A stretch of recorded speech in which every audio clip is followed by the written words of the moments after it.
Assalamu alaykum hurmatli televizor ko'ruvchilar. Uyg'ur televiziyasining kundalik xabarlarini ko'rishinglarni qarshi olamiz.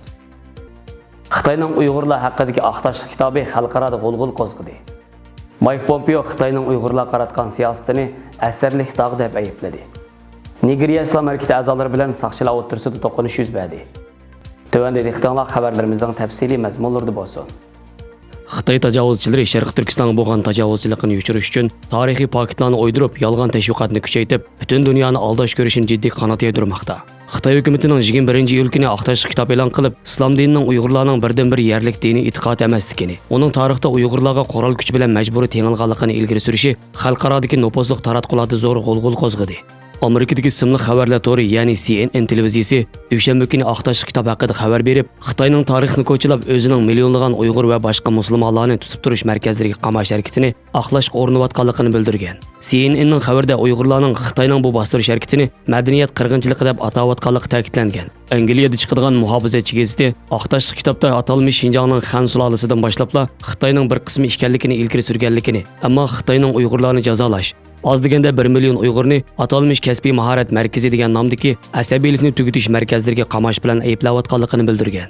Xitoy hukumati 21-iyul e'lon qilgan aqtash kitobda islom dinining Uyg'ur xalqining yerlik dini emasligini, islomning Xinjiangga Arab imperiyasi tarafidan qo'ral kuchi bilan tarqatilganligini, Uyg'urlarning turkiy xalq emasligini, tarixda turklarning Uyg'urlarni qul qilganligini, atalmish Xinjiangning Xitoy ziminining ayrilmas bir qismi ekanligini, azaldan Sharq Turkiston emasligini, Xinjiangdagi har qaysi millatlarning Jonghua millatining tarkibiy qismi ekanligini, Uyg'urlarni uzoq mazgillik ko'chish va yo'g'rilishdan maydonga kelgan turk millati emas, har qaysi millatlarning madaniyati Jonghua madaniyatining bir tarkibiy qismi. Xinjiang tarixdan buyon ko'p millat mavjud bo'lib turgan rayon. Uyg'urlarning zimini emasligini, shundaqla Xitoy birlik kelgan ko'p millatlik davlat.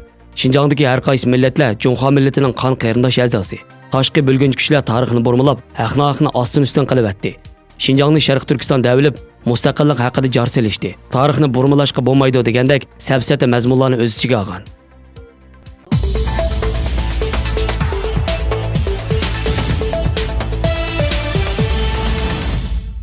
Amerika Tashqi ishlar ministri Mike Pompeo Washingtonda o'tkazilgan diniy erkinlikni ilgari surish ministrlar yig'inida qatnashib, Xitoyning Uyg'urlar qaratgan bostirishlarni asirlik dog' deb ayblab, Xitoyning boshqa davlatlarni Amerika o'rlashtirgan diniy erkinlik yig'iniga qatnashmaslik uchun tahdid solganligini shikoyat qilib, bizning bu asrdagi eng og'ir kishilik huquq ofati Xitoyda yuz beryapti. Xitoy amaldorlari ko'p davlatlardan bu yig'inga qatnashmaslikni talab qilgan. Bunda qilishning Xitoy asosiy qonunda qo'g'dirilgan diniy erkinlikka xilof yoki emasligidan gumonlanganligini, Xitoyning besimga muvaffaqiyatli holda qarshi turgan davlatlarni ta'riflab, har qanday davlat Xitoyning besimi sababli mazkur yig'inga qatnashishni rad qilgan bo'lsa, Amerika uni alohida xotirlab qo'ydiganligini bildirgan. Orqadilla Xitoy hukumati Amerika Tashqi ishlar ministri Mike Pompeoning yuqorida qilgan so'zlariga raddiya berish uchun Sharq Turkistondagi ziyolilar va diniy zotlarni ochiq xat e'lon qildirib, uning Sharq Turkistonda kishilik huquqning qo'rqinchli dafsandichiligiga uchrayotganligiga doir tanqidlarni rad qilgan. Yuzlab odam imzo qo'ygan mazkur ochiq xatda Mike Pompeoning so'zini Xinjiangning millatlar, din, kishilik huquq ahvoli qaramay qilingan asossiz ayblash deb tanqidlagan. Mazkur ochiq xatda ular o'zlarining Xinjiangdagi ziyoli va diniy zot bo'lish sifati bilan Pompeoning mas'uliyatsizlik bilan qilingan xato so'z iboralardan qattiq g'azablanganligini ilgari surgan. Atalmish Xinjiangdagi ziyolilar va diniy ulamolarning ochiq xatida Xitoy hukumatining terrorlikqa va radikallikqa zarb berish uchun kasbiy mahorat markazlarini qurib, yenik jinoyat sodir qilgan shaxslarga va qonun xilof qilmishlarga qarata tarbiya olib berayotganligi, terrorlik va radikallikning ta'sirini tozalayotganligi, terrorlik harakatlarga qarata oldini olish va bo'shikida yo'qotish elib berilayotganligi ta'kidlanib, Uyg'ur va boshqa musulmonlarning yig'ib olish lagerlariga qamalganligi, Uyg'ur madaniyatiga qarata sistemli qirg'inchilik elib berilayotganligi va islom e'tiqodining yo'qotilayotganligi rad qilinib, Amerika tarafining Xinjiangning millatlar, din va kishilik huquq ahvoliga obyektiv adil baho berishni, Xinjiang haqidagi safsata va o'sak so'zlarni darhol to'xtatib, Xinjiangga aloqador masalalardan foydalanib, Jongoning ichki ishlariga aralashishni darhol to'xtatishni umid qildiganligi deyilgan. Ochiq xatga imzo qo'ygan ziyolilar va diniy ulamolarning ko'p qismi jamiyatga notanish kishilar bo'lib, ochiq xatni kimning qalamga olganligi, kishilarning uningga majburiy yoki ixtiyoriy imzo qo'yganligi ma'lum emas. Xinhua agentligining 22-iyul xabarida Xitoy hukumati 24-iyul kuni yangi davrdagi Jongo mudofaa nomli aqtash kitob e'lon qilib, axborot yig'ini ochdi ekan. 2000-yildan hozirgacha Xitoy jami 8 qatam mudofaa aqtash kitob e'lon qilgan ekan.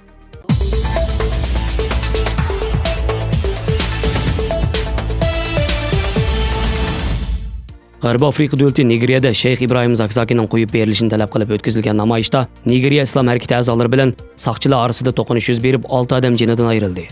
Nigeriya islom harakati bayonotchisi Yahya Adamu bayonot berib, poytaxt Abujadagi namoyishda saqchilar bilan bo'lgan surkilishda 6 odamning jonidan ayrilganligini, 28 odamning yaralanganligini bildirgan. Yaradorlarning ba'zilarining yaralanish ahvolining og'ir ekanligini, o'lganlar sonining oshib ketishidan andish qilayotganligini bildirgan odamı Nigeriya islom harakatining ba'zi a'zolarining xavfsizlik kuchlari tomonidan nazorat ostiga ilinganligini qayd qildi. Nigeriya islom harakati a'zolari poytaxt Abujada o'tkazgan namoyishlar jarayonida yo'llarni to'sib olib, Nigeriya mamlakatlik jiddiy ahvollarni boshqarish agentligining avtomobillariga o't qo'yib bergan. Xabarlarimizni ko'rganinglarga rahmat. Ko'rishguncha omon bo'linglar. Xayr xo'sh. Allohga emanet.